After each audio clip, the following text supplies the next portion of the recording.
কর। হ্যাঁ, জোগাড় থেকে ও, বেরোবো। হ্যাঁ। তো আর বলো এবার। বলছি ওটা হয়েছে কি বলতো, ও 2টো অব্দি পেশেন্ট দেখেছে, ঠিক আছে। রাত্রে পেশেন্ট দুটো? রাত্রি 2টো, ঠিক আছে। আচ্ছা। 2টো অব্দি পেশেন্ট দেখেছে, দেখে রুমে এসে অনলাইনে অর্ডার করে 4জন বন্ধু মিলে খেয়েছে, ডিনার হুম করেছে। হুম করে ও খুব টায়ার্ড ছিল, যেহেতু 36 ঘন্টা ডিউটি ছিল, হুম টায়ার্ড ছিল। ও কি করেছে, ওই সেমিনার রুমে গিয়ে হুম শুয়ে পড়েছে একটা রেড কালারের ব্ল্যাঙ্কেট ঢাকা দিয়ে। হুম। কিন্তু তারপরে মানে সেমিনার রুমে এমনি কি তোমাদের ওরকম সেমিনার রুমে টুমে ঘুমানো হয়? মানে আমি যদিও কোনো আইডিয়া নেই, ওই জন্য জিজ্ঞেস করছি। না, এবার একটা রেসিডেন্টের ডক্টর রুমস থাকেই, আচ্ছা। বুঝতে পেরেছিস, তারপরেও সেমিনার থাকে। এবার হুম। সেমিনারে একটা বেড থাকে, আর আচ্ছা ডক্টরস রুমে 2-3টে যেরকম বড় ঘর হবে সেরকম বেড পাতা থাকে। আচ্ছা আচ্ছা। মেনলি ডক্টরস রুমে শোয়ার কথা, ঠিক আছে। হুম হয়েছিল কি, ওকে বডিটা পাওয়া গেছে সেমিনার রুমে, হুম কিন্তু ঘুমাচ্ছিল ডক্টরস রুমে। যে রুমটা তোর এখন ভাঙা হয়েছে, দেখেছিস রুমটা ভেঙেছে, হুম হুম হুম হুম, একটা ভিডিও ঠিক দেখছিলাম। বাথরুমের পাশেই, হুম ঠিক আছে, মানে বাথরুমটাকে অজুহাত দিয়ে হুম ওই রুমের দেয়ালটা ভেঙে দিয়েছে। অ্যাকচুয়াল কাণ্ডটা ঘটেছে তোর ইয়েতে, ওই রুমটার ভেতরে, ডক্টর রুমে। ডক্টরস রুমে।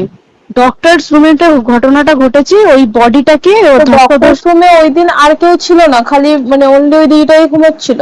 হ্যাঁ, এবার তোকে আমি বলি, অন কলে নিশ্চয়ই একজন থাকবে না, ওর হুম জুনিয়র সিনিয়র মিলে থাকে। এমনকি থার্ড ইয়ার একজন থাকবে, সেকেন্ড ইয়ার একজন থাকবে, হুম প্লাস ফার্স্ট ইয়ারে ইন্টার্নশিপরা যারা থাকে তারা ইন্টার্নরা থাকে। হুম আর চেস্ট এমন একটা ওয়ার্ড হচ্ছে, কোভিড এর পর থেকে প্রায় হামেশাই সবার শ্বাসকষ্ট হচ্ছে, মানে আসছে মানেই শ্বাসকষ্ট হচ্ছে। হুম আর চেস্ট ওয়ার্ড আর চেস্ট মেডিসিন দুটোই হুম পাশাপাশি ওয়ার্ড, হুম ঠিক আছে। হুম। তো কেউ কি শুনতে পায়নি? কেউ শুনতে পায়নি। হ্যাঁ, ওটাই তো আমি ওই দিনকে ওটাই ভাবছিলাম এবার যে। দেখ, ধস্তাধস্তি করাতে একটা নিশ্চয়ই চিৎকার হয়, একটা ভাইলেন্ট হয়, হুম হুম বুঝতে পেরেছিস। হুম তারপরে আবার কি, যে 4জন ওর সাথে খেয়েছে তারা কোথায়, তারা কেন মিডিয়ার সামনে আসছে না? হুম। তাই ঠিকই তো, তো। তারা কেন আসছে না? তোমার ওই দিন ডিউটি ছিল না রাতে? ওই দিনকে আমি নাইটে ডিউটি করছিলাম, আচ্ছা। আমি নাইটে ডিউটি করে এসেছি, আমার লাস্ট নাইট ছিল। তো হুম আমার তো 3 দিন নাইট থাকে, তিন হুম দিন নাইট থাকার পর লাস্ট নাইট ছিল, লাস্ট নাইটের পর বুধবার আমার লাস্ট নাইট, বুধবার রাতে ঘটনাটা ঘটেছে। হুম আমি বাড়িতে এসেছি, রীতিমতো বাড়িতে এসে শুয়ে পড়েছি।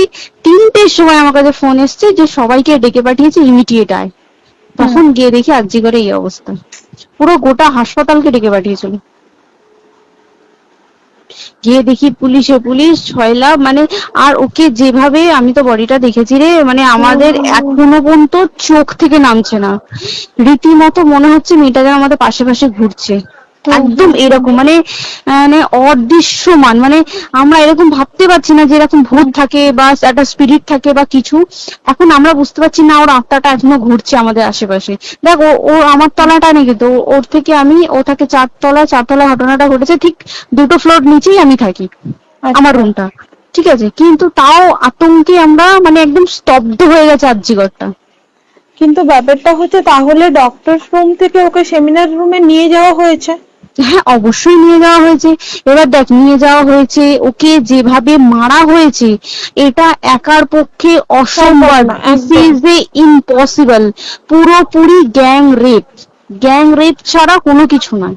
আর শুধুমাত্র রেপ নয়, রেপ হলো, করলো, ছেড়ে দিল, ঠিক আছে, ওকে রীতিমতো মার্ডার করেছে।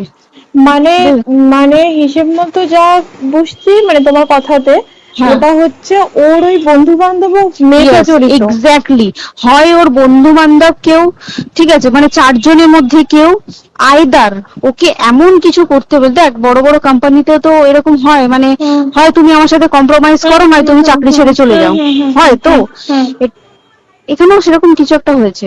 যাকে যে ক্রাইম করেছে সেও কিন্তু নর্মাল ডক্টর নয়, কিন্তু সেও একটা ভালো পোস্টে র্যাঙ্ক করছে, বুঝতে পেরেছিস। তবেই কিন্তু পুরো ব্যাপারটাকে হসপিটাল চেপে যেতে চাইছে, পুরো ব্যাপারটাকে। তাহলে এই সিভিক যে ও কোথা থেকে আসছে? এবার তোকে আমি বলি ওটা কোথা থেকে আসছে। আমাদের প্রিন্সিপাল চেঞ্জ হয়ে গেছে, ডেপুটি সুপার চেঞ্জ হুম হয়ে গেছে, তারপরে আমাদের ওই অ্যাসিস্ট্যান্ট সুপার চেঞ্জ, সব চেঞ্জ হয়ে গেছে। হুম তারপরে যে ওয়ার্ডে ডাক্তাররা ছিল, সিস্টাররা ছিল, ওয়ার্ড বয়রা ছিল, মাসিরা ছিল, সবাইকে ডেকে এখন সাসপেন্ড করা হয়েছে। তারা কোথাও যেতে পারবে না, রোজ গিয়ে কোর্টে গিয়ে দেখা করছে। আজকেও কোর্টে গেছিল সবাই। হুম তারপরে উম, তারপরে তো তোর এগুলো হলো, তারপরে তোর কি বলে, আরে বল না, ওই সিবিআই এটা হয়েছে কি, মানে ও সেই সঞ্জয় রায় যে ধরা পড়েছে, হুম অ্যাকচুয়াল কিন্তু ও নেই, হুম ঠিক আছে, ওর এতটা ক্ষমতাই হয় না। ও অত রাত্রে কি করতে যাবে, হুম ও অত রাত্রে ওখানে কি করতে যাবে? ও না পেশেন্ট, ও নাকি বলছে দালাল পেশেন্ট নিয়ে গেছে। তো পেশেন্ট নিয়ে যখন গেছে, দিদিটার রুমে যখন যাবে, নিশ্চয়ই দিদিটার রুমে কোনো কাগজপত্র দেখাতে যাবে, সেই অবস্থায় গিয়ে দেখে যে এরকম এরকম ঘটনা, তার ঝাঁপিয়ে পড়েছে ওর উপরে। হুম এরকম কিছু তাও কিছু নয়, শুধু গেছে দেখছে ড্রিঙ্ক অবস্থায়, ওকে ক্যামেরায় দেখা গেছে ড্রিঙ্ক অবস্থায় গেছে আর এসছে, এইটুকুই দেখা গেছে। তারপরে হচ্ছে কি, তোর অনেক রকম, এখানে অনেক রকম ব্যাপার আছে। যে দিনকে ঘটনাটা ঘটে তার ঠিক দুদিন পরে ওই সেমিনার বাথরুমে অজুহাত দিয়ে ডক্টর যে রুমের দেওয়ালটা আছে, ওই দেওয়ালটা ভেঙে দিয়েছে। কেন? প্রথমে ওকে বললো সুসাইড করেছে, আমাদের যখন ফার্স্ট খবর আছে তখন সুসাইড করেছে। হুম তারপরে যখন হসপিটালে যাই তখন গিয়ে শুনছি নাকি না, সুসাইড করেনি, এটা রেপ করেছে, রেপ করে মার্ডার করা হয়েছে। হুম বুঝতে পারলি, এখানে বিশাল বড় একটা গেম চলছে। আর যে ওর উপর কি রাগ ছিল মানে? হ্যাঁ হ্যাঁ হ্যাঁ হ্যাঁ হ্যাঁ হ্যাঁ একদম। আমি তো কি বললাম, শোন, তুই যদি কারোর সাথে কম্প্রোমাইজ করিস তাহলে তোর পোস্ট বাড়বে, তুই কারোর সাথে কম্প্রোমাইজ করবি না তোকে মার্ডার করে দেবে। মানে ওরকম টাইপের কিছু বলছো? এরকমই টাইপের কিছু একটা ছিল। আইদার খুব রাফ, মানে খুব রাগ, খুব মানে খুব ওর উপরে খুব ফ্রাস্ট্রেশন ছিল, যারই ছিল খুব ফ্রাস্ট্রেশন ছিল। শুধু ওকে মারিনি রে, রীতিমতো মার্ডার করেছে। ওর যে ক্ল্যাচারটা ছিল, ওর আমি শুনেছি এটা। ওর ইউরিনের রাস্তায় ক্ল্যাচারটা ঢুকিয়ে দিয়েছে, তুই জানিস? মানে কি বলবো, মানে ওকে দেখা যাচ্ছে না, আমরা তো দেখেছি নিজের চোখে, ওকে দেখা যাচ্ছে না। মানে একটা মৃত্যু কতটা, মানে এইটা মানে প্রচন্ড কষ্টতে একটা মেয়ে মারা গেল। আর ওর যে গলাটা চেপে ধরেছে, ওর ওই চেপে ধরাতে মানে এতটাই জোরে চেপে ধরেছে যে চোখ ফেটে রক্ত বেরিয়েছে।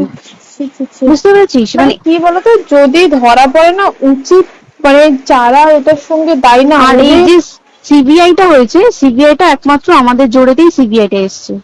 মানে আমরা ওই সঞ্জয় রায় একার পক্ষে সম্ভব না এইসব। তারপরে পোস্টমর্টম রিপোর্টে তুই জানিস ওই আমাদের ভাজাইনা থেকে 150 গ্রাম স্পার্ম বেরিয়েছে। পোস্টমর্টম রিপোর্ট 150 গ্রাম স্পার্ম, মানে বুঝতে পারছিস? নট এ ক্যালকুলেটেড, মিনিমাম কম করে 6 থেকে 7 জন করেছে ওকে রেপ। ছি ছি ছি। ওই জন্যই তো আমরা এতটা বেশি ভাইলেন্ট হয়ে গেছি, বুঝতে পেরেছিস? আর তারপর দেখো, একটা মেয়ে তার কাজের জায়গাতেই ছিল, এমনটা নয় যে রাস্তাঘাটে কোনো বিপদ, তার কাজের জায়গাতেই সেফ নয়। শোন, দেখ বড় বড় কোম্পানিতে কি হয়, রুমের ভেতরে এগুলো হয়, মানে ধর রুমের ভেতরে হলো, যেমন কল সেন্টারে হয়, নাইট শিফটে হয়, এইগুলো একসেপ্টেবল। বাট হসপিটাল হচ্ছে এমন একটা এরিয়ার মতো একটা, হ্যাঁ আরজিকর বলে না, যে কোনো হাসপাতালে কেউ যদি স্ব ইচ্ছায় কারোর সাথে রিলেশনশিপে গিয়ে করতে চায় সেটা আলাদা জিনিস, কিন্তু ঠিক আছে, কিন্তু কেউ কারো বিরুদ্ধে এইভাবে করতে পারে না রে। তুই জানিস না, মানে ওয়ার্ডে দেখ, কম বেশি আমরা সবাই ঘুমাই, কম বেশি আমরা সবাই জেগে তো থাকি, তাতে কি কেউ শুনতে পায়নি? তার কি একদম ভাইলেন্স ছিল না? যদি কেউ না শুনতে পারে তাহলে ওর খাবারে কেউ কিছু মিশিয়েছিল, তাই কি না? সেটাও পোস্টমর্টম রিপোর্টে মানে লিক করছে না যে কেন খাবার ও তো খাবারটা খেয়েছিল, সেটা তো নিশ্চয়ই পেটেই ছিল, পেট থেকে তো বমি করে বের করে দেন, সেটা তো ফরেনসিক রিপোর্টে কিছু বলবে। আর তুই জানিস না, দেন মানে ধর পোস্টমর্টম রিপোর্ট আসতে 3 দিন সময় লাগে। ও যেদিনকে মরেছে ঠিক তার পরের দিনকে বিকালবেলা পোস্টমর্টম রিপোর্ট বার করে দিয়েছে, মানে বডি বার করো আর পোড়াও। 10 সেকেন্ডের মধ্যে বাড়িতে নিয়ে গেছে, তারপরে বডি পুড়িয়ে দিয়েছে। মানে কি বলবো, হসপিটাল, মমতা ব্যানার্জি, সবাই, মানে তৃণমূল প্রত্যেক সবাই এটাকে পুরোটাই, কেসটাকে চাপা দিতে চাইছে, পুরোটা। তারপরে তুই ভাব, যে মানুষটাকে এত ক্ষতবিক্ষত ভাবে মেরেছে, তাকে অভিষেক ব্যানার রেপ কি কলকাতায় প্রথম হলো? নয়।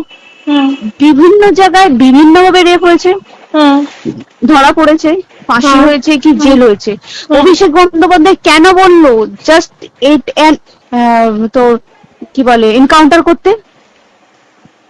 মানে কি সঞ্জয়কে যদি এনকাউন্টার করে পুরো কেসটা চাপা পড়ে যাবে, পুরো কেসটা চাপা পড়ে যাবে একদম। স্টুডেন্টরা ঠান্ডা হয়ে যাবে, হুম। আর আমরা সেটা মানবো না, আমরা সেটা হতেই দেব না। তাতে যদি চাকরি মানে আরজিকরটাকে সিল করতে হয় তাতেও আমরা রাজি আছি, সিল করে দেওয়া হোক আরজিকর, সিল করে দেবে মনে হচ্ছে যদি ঠিকঠাক ভাবে। এবার ওই জন্য আমাদের দাবিতে সিবিআই এসছে। এবার তুই একটা কথা বল, যখন দেখতে পাচ্ছে মমতা ব্যানার্জি যে কলকাতা পুলিশ আমাদের জন্য কিছু করতে পারছে না, আমরা কিছু মানতে পারছি না, 7 দিন ধরে বার করতে পারছে না, তাহলে সেটা 2-3 দিনের মধ্যে কেন হ্যান্ড ওভার করে দিল না? তাই তো। তাই কি না? তারপরে দেখ পিডব্লিউডি ওটা লো পোস্টের মানুষ, মানে যারা ভাঙচুর করে, মানে সিমেন্টের যারা কাজ করে তাদেরকে পিডব্লিউডি বলে। এবার পিডব্লিউডি নিশ্চয়ই হায়ার অথরিটি থেকে অর্ডার এসছে তবেই ওরা গিয়ে ভেঙেছে। ওরা নিশ্চয় পাগল নয় দুম করে গিয়ে কোনো গভর্নমেন্ট প্রপার্টি ভেঙে দেবে। অর্ডারটা কে পাস করলো যে এখনই চেস্ট ওয়ার্ডটাকে ভাঙতে হলো? সিবিআই আসা পর্যন্ত অপেক্ষা করতে পারতো। কারণ আজকে অত বড় বিক্ষোভ হবার কারণ কি হচ্ছে? একটাই কারণ, যে মেয়েটি মারা গেছে ঠিক আছে, কিন্তু তাকে এত বেশি মলেস্ট করে, এত বেশি রেপ করে বা বেশি ওকে মেরেছে, তার কি কোনো প্রতিবাদ নেই? তুই কোথায় সেফ পাবি তুই আমাকে বল? তুই ধর চাকরি ছেড়ে, আজকে সরকারি চাকরি ছেড়ে তুই প্রাইভেটে যাই, প্রাইভেটেও তো তাই একই অবস্থা। একদম প্রাইভেটেও একই অবস্থা। তুই কোনো চায়ের দোকান খুলে বসবি, অনার্সশিপে তুই বসলেও তাও এসে তো হাজার ছেলেরা থাকে, হাজার ছেলেরা টিস করে, তুই কোথায় কি করবি? তাহলে আমাদের সেফটি কোথায়? আমাদের মুখ্যমন্ত্রী মমতা ব্যানার্জি সে একটা লেডি হয়ে তাহলে আমাদের কি সেফটি দিয়েছে? আমাদের কি লক্ষ্মী ভান্ডার দিলে this is a problem solve? পুরো মাসের আমাদের কি সব খরচা চলে যায় লক্ষ্মী ভান্ডারে?